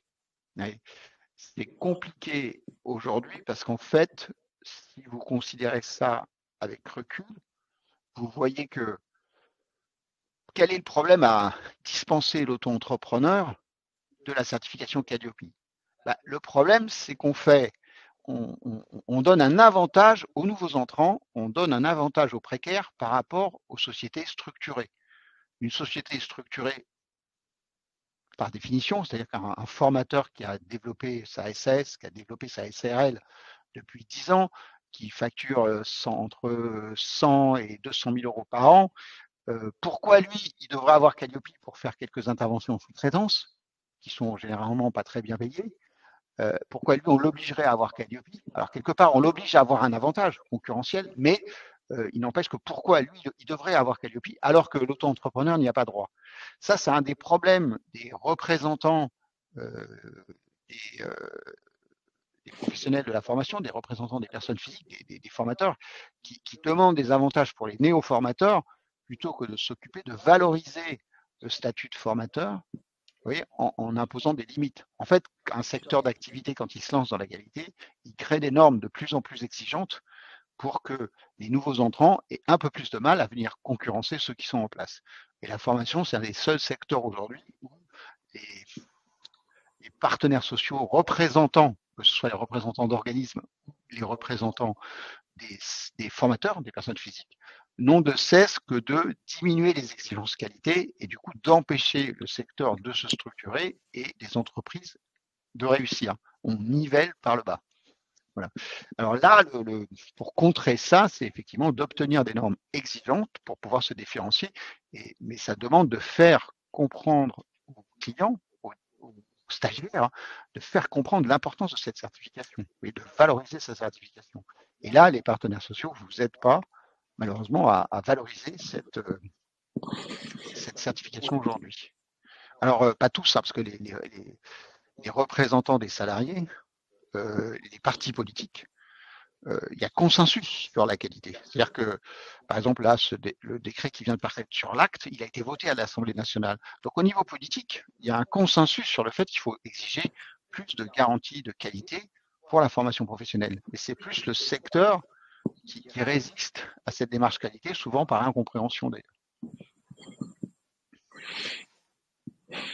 Alors, on a également un choix stratégique à faire du côté du donneur d'ordre. Quelles sont les 3 possibilités qui s'offrent en tant qu'organisme donneur d'ordre avec des sous-traitants? Alors, première possibilité, c'est d'avoir que des salariés. Donc, on fait des CDD d'usage. Donc, il n'y a pas de risque sur le référencement. Mais par contre, il y a le risque de ne pas réaliser une activité profitable parce que des CDI, il faut les occuper tout le temps. C'est plus la même activité. Il y a aussi le risque de n'avoir que des formateurs qui acceptent de ce statut. Vous voyez, un entrepreneur qui a sa boîte, il préfère les 500 euros, par exemple, de la journée. Il veut les avoir en chiffre d'affaires parce qu'après, il va faire ce qu'il veut avec. Par contre, s'il se retrouve avec un contrat où on va le payer sur la base de, je sais pas, 20 euros net de l'heure ou 25 euros net de l'heure, ça va moins l'intéresser. Vous voyez, c'est moins intéressant pour lui. Voilà. Ensuite, il y a exiger la certification Calliope des principaux sous-traitants. Donc là, l'avantage, c'est qu'on est dans le mouvement. Donc on va être en conformité avec EDOF. On peut recourir ponctuellement à des sous-traitants qui sont référencés. Voilà. Alors l'inconvénient, c'est qu'il y a un risque. Alors le risque est faible, mais c'est quand même ce que perçoit. C'est-à-dire que quelque part aujourd'hui, l'équilibre entre donneur d'ordre et sous-traitant, il s'établit sur le fait que le donneur d'ordre prend la responsabilité de Calliope et s'occupe de Calliope et dégage le sous-traitant de Calliope. Ça, je pense que le législateur l'a pas vu et de ce fait, c'est complexe dans le fonctionnement actuel des choses que c'est pas dans l'ordre des choses aujourd'hui que le donneur d'ordre demande des exigences qualité en termes de certification vis-à-vis du sous-traitant. Voilà, c'est pas dans les mœurs, ça se passe pas comme ça. Le marché n'a pas atteint ce niveau de maturité. Dans l'aéronautique, dans les services, dans l'industrie, les donneurs d'ordre, ils existent 9001, point à la ligne. Et si vous ne l'avez pas, vous ne travaillez pas dans l'automobile, vous voyez. Là, en formation, on n'en est pas là. On est resté à un stade, je dirais, artisanal. Et donc, ce qui fait qu'il n'y a pas de grandes entreprises de formation en France, il n'y en a pas. Hein, il n'y a pas de développement aujourd'hui possible et d'augmentation de la qualité. Alors enfin, il y a attendre. Alors c'est ce que la majorité des organismes ont fait, hein, puisque et donc là maintenant, il y a les contrôles sont en train de se mettre en place, donc il y a un risque de déréférencement puisque si vous n'avez rien fait et si vous avez réalisé des actions de formation, il y a un risque. Voilà. Donc ça c'est il y a un risque de déréférencement. Bon, ce risque est à relativiser. Mais cette stratégie attentiste est quand même la stratégie qui a été suivie par la majorité des donneurs d'ordre. Alors, nous avons partagé un dernier sondage dans la partie sondage, comme son nom l'indique. Je vous invite à y répondre. Pour l'instant, vous avez donc des réponses pour vous permettre de sélectionner votre stratégie, que vous soyez donneur d'ordre ou sous-traitant. Comment réagir face à ce décret qui a été publié. Donc, au vu des résultats, je vois qu'en majorité, donc pour vous, la stratégie est d'obtenir la certification Calliope, donc à 44%, donc pour les formateurs sous-traitants. Et ensuite, on a une partie de donneurs d'ordre qui a apporté des réponses, donc en majorité, d'imposer la certification Calliope à ses sous-traitants en contrepartie alors, ça vient de s'inverser, donc alors les réponses sont égales. Si vous êtes mitigé donc sur le fait d'avoir une contrepartie financière ou pas, en échange de l'obtention de la certification Calliope par le sous-traitant, en tout cas, l'obtention de Calliope par le sous-traitant directement reste en première position. Et à 12%, des positions partagées entre l'attente et le fait d'arrêter les actions pour lesquelles vous intervenez sur le CPF actuellement. Merci pour ces réponses. On va poursuivre, on reste encore quelques slides pardon, sur la présentation, notamment du point de vue de l'obtention de la certification. Sarah, que se passe-t-il en tant que sous-traitant, formateur sous-traitant, dans une démarche d'obtention de la certification Calliope? Alors, pour l'organisme qui intervient en sous-traitance pour d'autres organismes qui s'engagent donc dans cette démarche de certification Calliope, il va pouvoir constater au travers de la nouvelle version du référentiel national qualité, qui est la version 9, qu'il y a pour chaque indicateur, alors presque chaque indicateur, des obligations particulières ou des allègements d'indicateurs par rapport à cette activité en sous-traitance. Donc, le référentiel a été adapté justement à ces organismes qui interviennent en sous-traitance et pour lesquels l'obligation de certification Calliope, alors pour certains, dans certaines situations, devenait obligatoire. Ce qui signifie que l'organisme aujourd'hui qui s'engage dans la démarche de certification Calliope et qui jusqu'à présent n'intervenait que en tant que sous-traitant peut maintenir une activité exclusivement en tant que sous-traitant. Il n'y a pas d'obligation à réaliser des actions de formation en direct pour pouvoir prétendre à cette certification. Et donc, comme il pourra le constater dans le référentiel, les documents du donneur d'ordre, donc pour lequel il intervient en tant que sous-traitant, vont pouvoir être exploitables dans une certaine mesure en fonction des indicateurs. Et donc, par défaut, déjà sur les 32 indicateurs au total qui composent le référentiel Calliope, il y en a par défaut 3 qui ne sont absolument pas applicables aux organismes sous-traitants. Et donc, voilà, l'évaluation pour la délivrance de la certification s'effectue sur 29 indicateurs maximum pour l'audit. Au lieu de 32, tout à fait. Donc, si aujourd'hui vous êtes un organisme qui intervenait jusqu'à présent qu'en sous-traitance, finalement votre organisation est déjà prête. Il n'y a pas nécessairement d'amélioration à mettre en place puisque, comme le mentionne le référentiel, vous allez pouvoir utiliser, exploiter les documents qui sont mis en place par le donneur d'ordre pour lequel vous intervenez. Et en termes de budget, François, combien coûte la certification Calliope avec ICPF? Alors le budget le plus fréquent, c'est 1 190 €. C'est-à-dire que vous pouvez payer en 3 fois, mais vous avez 1 190 € hors taxe à payer pour avoir droit à l'audit. Donc vous avez droit à l'audit et aux frais techniques. Alors à cela se rajoutent des options. Alors les frais de déplacement, ça c'est la plupart du temps, enfin c'est incontournable, hein, donc c'est pas une option en fait. Mais par contre, vous pouvez prendre un pré-audit à partir de 310 €, pré-audit qui se fait à distance. Vous pouvez prendre une demi-journée de pré-audit pour vous entraîner. Et vous pouvez prendre une option qui s'appelle élaboration, qui permet de préparer son dossier de certification sur notre plateforme Noé. C'est-à-dire que vous allez saisir au préalable vos preuves et décrire la démonstration de la conformité à l'indicateur. Alors, après la certification, donc vous avez le process, c'est vous avez une période de surveillance avec tous les 3 ans un renouvellement. Et la surveillance se traduit par un audit au bout de 18 mois qui est, qui est divisé par 2 par rapport à la durée de l'audit initial. Dans la majorité des cas, l'audit initial, c'est 1 jour. Donc, vous allez avoir un audit de surveillance d'une demi-journée et ensuite un audit de renouvellement d'une journée. Alors, pour financer tout ça, notre système ICPF, depuis 30 ans, c'est la redevance annuelle. C'est-à-dire que vous payez la même somme, 523 € tous les ans, et cette somme finance les audits. Donc, vous n'avez qu'à payer que les frais variables, qui sont les frais de déplacement. Et sachant que pour l'audit de surveillance, vous n'avez pas de frais de déplacement parce que l'audit de surveillance se déroule à distance, sauf si vous le demandez expressément.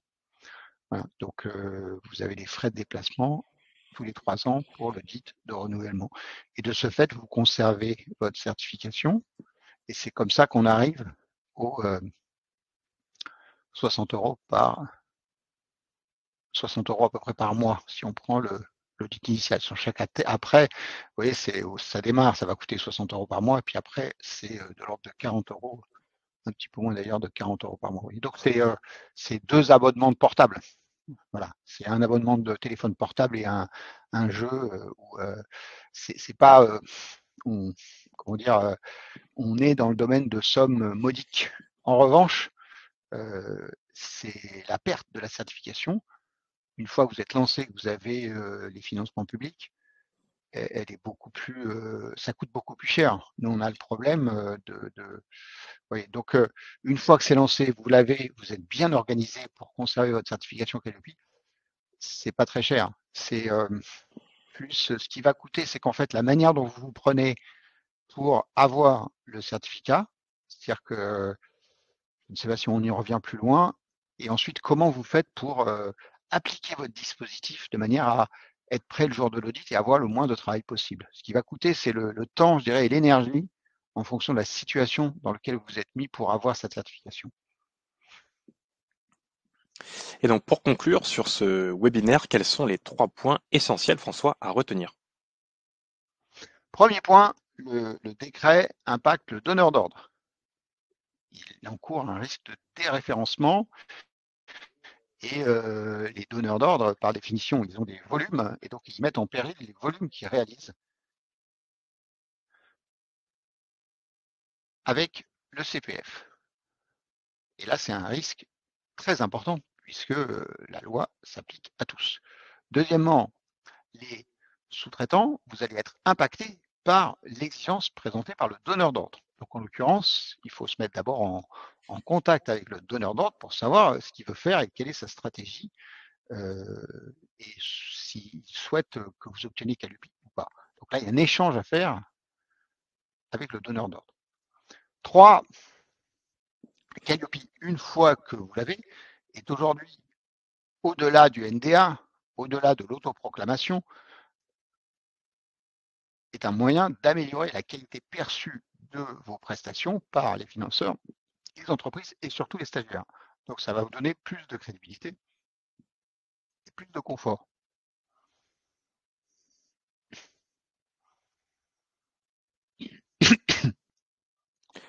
Alors, on va avancer sur la suite de la présentation. On arrive sur les dernières slides. On a encore la séance de questions-réponses qui va poursuivre. Je pense qu'on va prendre 10-15 minutes pour traiter les questions essentielles. On ne pourra pas toutes les faire au vu de l'heure qu'il est actuellement. En tout cas, pour que vous soyez organisme donneur d'ordre ou formateur sous-traitant, nous avons une équipe d'assistants à la certification que vous avez sous les yeux, de disponible dès maintenant pour vous assister dans vos démarches. Donc, je vous invite à contacter Anya, Christophe ou Maria au 01 82 83 56 40 pour bénéficier de leur assistance dans vos projets de certification. Pour les personnes qui ne sont pas disponibles dès maintenant, qui souhaitent planifier un rendez-vous, c'est également possible. Donc, vous avez un lien qui vous a été partagé pour pouvoir effectuer cette prise de rendez-vous en fonction de vos libertés. Alors, pour ce qui est des dernières informations, vous allez donc recevoir un email à la fin de la présentation dans lequel vous allez retrouver 2 éléments.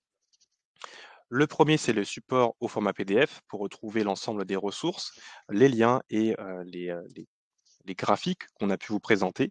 Et le deuxième, c'est un lien pour accéder à la présentation en replay, donc en haute définition, pour retrouver l'ensemble du contenu. Pour les personnes qui souhaitent effectuer dès maintenant leur démarche de certification, je vous invite à vous rendre sur la plateforme Noé. Donc, on vous a également partagé le lien et je vous rappelle nos coordonnées téléphoniques pour les personnes qui souhaitent bénéficier d'une personne pour être assistées dans leur démarche. Place maintenant aux questions. Alors, je vais effectuer un aperçu. J'en avais vu des questions pertinentes. Je vous invite toujours à utiliser la fonction de vote pour nous permettre de prioriser les questions. On avait déjà traité les questions qui étaient votées le plus. Donc là, je vois la question par exemple de Valérie qui avait posé sa question sur la partie budget, il me semble. Une question, donc, qu'en est-il des organismes multisites? Alors, la question était posée sur le budget, mais peut-être qu'elle fait référence à la situation de la sous-traitance. Sarah, quelle réponse peux-tu apporter sur la situation des multisites? Alors, À démonter. non, j'aurais. On est en train de lire le chat pour voir. Ouais. Mais donc la question est pas très précise effectivement sur la question des multisites. Donc si je vais essayer de faire une réponse large et puis la personne qui a posé la question pourra me préciser si je réponds ou pas à sa question. Les organismes donc multisites peuvent donc prétendent évidemment à la certification Calliope. Et donc là, la distinction avec un organisme qui n'est donc pas multisite, c'est juste qu'il y a des obligations spécifiques aux organismes multisites qui s'appliquent. Donc, c'est des obligations qui sont vérifiées par l'auditeur durant l'audit. Et donc, un organisme multisite va voir la durée de son audit plus importante qu'un organisme qui ne le serait pas. Mais donc, là, aujourd'hui, le sujet de l'obligation de certification Calliope pour les prestations qui sont financées par le CPF n'a pas le caractéristique multisite ou pas de l'organisme n'a pas d'incidence sur cette obligation. Une autre question, Sarah. Oui, François, tu t'as ajouté quelque chose? Je voulais répondre à Nadine Chebriand qui dit il me semble pas très adéquat de citer le NDA comme une première marche du processus qualité dans la mesure où il ne s'agit que d'une déclaration d'activité. Alors, mon point de vue, c'est que nous, on le met parce qu'en fait, c'est quelque part, c'est historique, hein, c'est-à-dire qu'avant, il y avait le NDA et Datadoc, le NDA et les certifications CNEPA-FOP. Aujourd'hui, il y a encore un grand nombre d'organismes qui arrivent à la qualité par le NDA et qui se font reconnaître en interne ou en externe par le NDA. Alors, c'est interdit, ça je pense l'avoir dit, mais il y a quand même un usage, quoi qu'on en dise, hein, on a beau l'interdire, etc., il y a un usage du NDA comme signe de reconnaissance. Voilà. Et ça, c'est un usage. Nous, on est là pour constater les usages. On n'est pas là pour la vocation à l'ICPF, c'est pas de décrire le monde tel que le législateur veut le voir. Force est de constater que le NDA est encore utilisé comme signe de reconnaissance. Sinon, comment on peut expliquer le fait qu'il y ait 80 000 MDA non certifiés Calliope? Ouais, c'est bien une première marche. Enfin, on espère que c'est pas pour aller ailleurs que vers Calliope, les 80 000. Hein. Voilà. Une question de l'organisme FCL anglais aéronautique. Comment obtenir Calliope quand un sous-traitant ne parle que en anglais? Alors, à ICPF, on a des auditeurs qui sont bilingues, donc qui speak English very well, et je ne fais pas partie de ces auditeurs. Mais donc on a des on a des auditeurs qui qui maîtrisent très bien l'anglais et notamment dans l'application du référentiel en version anglaise. Donc c'est absolument pas un frein, en tout cas pour ICPF, de pouvoir délivrer un audit de certification Calliope aujourd'hui en langue anglaise, donc pour un prestataire, un organisme qui maîtriserait, en tout cas qui serait plus à l'aise avec cette langue-là. Oui, Là, on on en les a a, déjà voilà. fait. On a, on a une trentaine de profs d'anglais par an qui sont installés en France, qui parlent pas bien français, qui sont pas à l'aise et qui le passent. Mais... On a également plus récemment recruté un auditeur hispanique qui pourrait se faire aussi les audits en espagnol. Tout à fait. On pourrait aussi élargir les audits en langue espagnole. Donc on n'a pas eu de demande jusqu'à présent, mais si vous avez également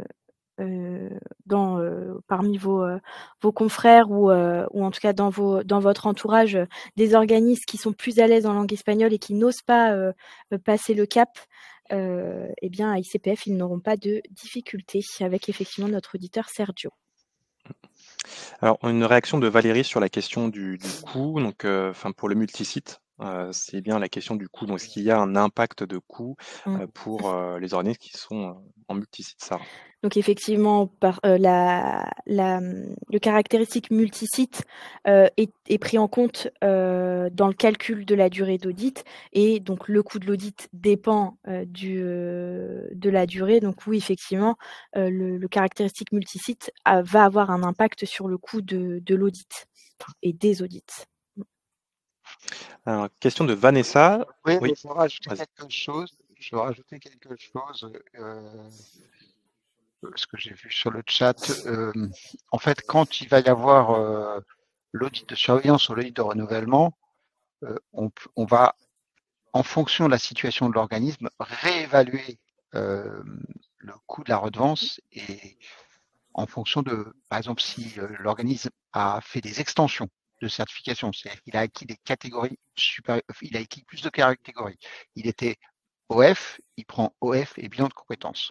Ou il réalisait un chiffre d'affaires inférieur à 750 000 et il passe au-dessus de ce seuil-là, donc il fait plus de chiffre d'affaires qu'au début, il a augmenté son chiffre d'affaires, il a augmenté le nombre de sites. Alors l'audit, du coup, est plus long et bien sûr, la redevance est révisée. Voilà. Alors, il y a eu aussi un cas particulier qui nous a particulièrement dérangé, c'est-à-dire que l'État a changé la réglementation pour les nouveaux entrants en cours de parcours, et donc il a imposé une durée d'audit plus longue aux nouveaux entrants, et donc on appelait ça la majoration, et donc ça, elle était effectivement pas, c'était pas prévu au départ. Donc il est ça. Voilà. Donc si la taille de votre organisme ou les activités de votre organisme augmentent, ce qui a un impact sur la durée d'audit, bah bien sûr que la redevance est réévaluée. Hein. Ça, c'est voilà, cette redevance sert à payer le suivi et les audits. Et donc, si la durée d'audit elle augmente, si votre audit, si votre surface augmente, bien sûr que le tarif augmente. On vous suit en quelque sorte. Alors, question de Nina. Si le sous-traitant microsocial sans Calliope déclare aujourd'hui qu'il a dépassé les 77 700 € en 2024, le donneur d'ordre est-il fautif? Alors là, ça veut dire qu'il y a un contrôle et en fait, on constate que le sous-traitant fait plus de 77 000 € de chiffre d'affaires. Donc oui, là, dans ce cadre-là, bah oui, il est un fautif, non, mais il risque le déréférencement. Il est responsable, voilà, il doit suivre c'est comme l'URSSAF, si enfin, ce qu'il faut voir, c'est qu'on rentre. Enfin, je pense qu'il faut voir en tant que sous-traitant, vous avez un certain nombre de responsabilités. Donc la responsabilité, c'est qu'il n'y ait pas de subordination. Okay. Ensuite, la responsabilité, c'est que vous êtes responsable que votre sous-traitant paye ses charges sociales. Si vous avez un contrôle URSSAF, le contrôleur va vous demander de vérifier que tous vos sous-traitants payent bien leurs charges sociales. Donc, dans ce dispositif-là, dans cet ensemble de contrôles, il y a le chiffre d'affaires. Enfin, vous avez la responsabilité que le sous-traitant ne travaille pas que pour vous.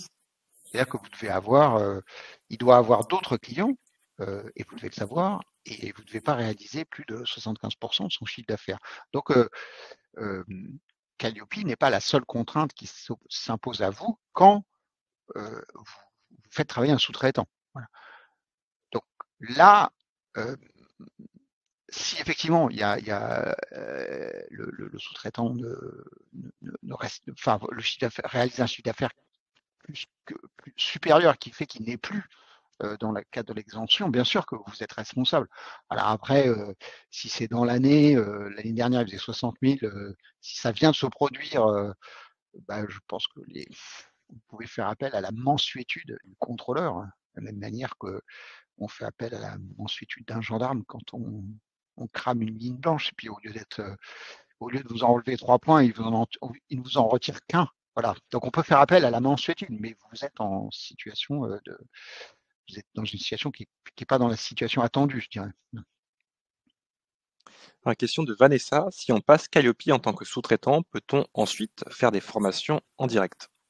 Oui, c'est un des paradoxes, c'est qu'en fait, le certificat que vous ne présentez pas un dispositif qui permet de satisfaire les indicateurs 1 et 2. 1, 2 et 3. 1, 2 et 3, donc les indicateurs sur l'offre. Mais en revanche, vous pouvez très bien présenter une offre et aller à acquérir. Vous avez un certificat, c'est le même certificat que les autres. C'est une ambiguïté. Voilà. On n'a pas créé une 5e catégorie de certificats. Là encore, d'ailleurs, ce point-là se recoupe avec ce que je viens de dire, c'est-à-dire que, en fait, quelque part, le donneur d'ordre, il aurait intérêt à ce que vous ayez un certificat Calliope plein, parce que ça lui permet de justifier que vous cherchez à avoir d'autres clients. Et donc, vous n'êtes pas son seul, il n'est pas votre unique commanditaire. Vous voyez, il faut voir la situation d'ensemble, la relation donneur d'ordre sous-traitant dans son ensemble. Et dans le sens où le donneur d'ordre a tout intérêt à démontrer que le sous-traitant est autonome et que c'est pas du tout un salarié. Il n'y a pas de rapport de subordination.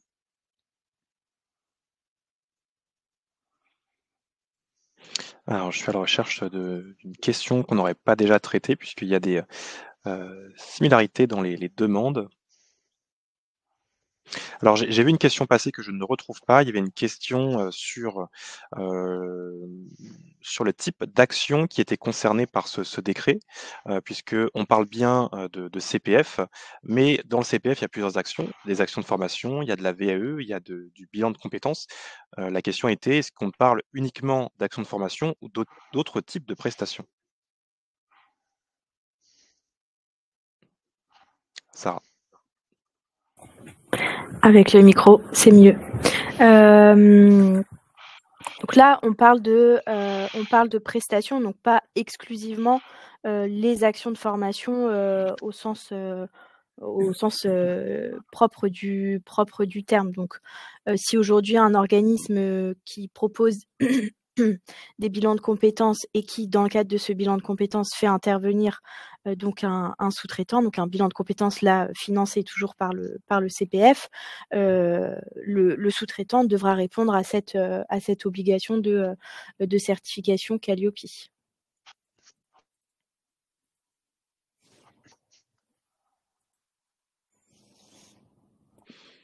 Alors, je viens de... Ça va clôturer là. Ouais.